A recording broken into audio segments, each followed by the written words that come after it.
Train യാത്രകൾക്കിടെ നിങ്ങൾക്ക് എന്തെങ്കിലും അസൗകര്യം നേരിടേണ്ടി വന്നു? ഇനി മുതൽ ആ വിഷയം ചൂണ്ടിക്കാട്ടി റീഫണ്ടിനായി TDR ഫയൽ ചെയ്യാം. ട്രെയിൻ ലേറ്റ് ആയാലോ, റൂട്ട് മാറി ഓടിയാലോ, കോച്ചിനുള്ളിലെ AC പ്രവർത്തിച്ചില്ലെങ്കിലോ, അല്ലെങ്കിൽ നിങ്ങൾക്ക് ട്രെയിൻ മിസ്സായാലോ റീഫണ്ടിന് അപേക്ഷ കൊടുക്കാം. 3 മണിക്കൂറിൽ കൂടുതൽ ട്രെയിൻ വൈകിയാലാണ് മുഴുവൻ തുകയും റീഫണ്ടായി ലഭിക്കുക. AC കോച്ചുകളിൽ 2 മണിക്കൂറിലധികം നേരം AC വർക്കായില്ലെങ്കിലും പണം തിരികെ കിട്ടും.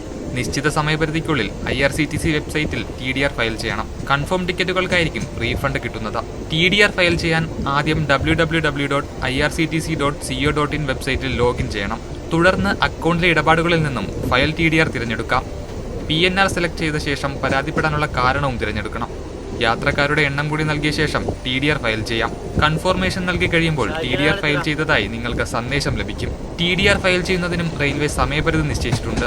3 മണിക്കൂറോളം ലേറ്റായ ട്രെയിനിൽ നിങ്ങൾക്ക് യാത്ര ചെയ്യാനായില്ല എന്നതാണ് പരാതിയെങ്കിൽ യാത്രക്കാരൻ കയറുന്ന സ്റ്റേഷനിൽ നിന്ന് ട്രെയിൻ പുറപ്പെട്ട സമയത്ത്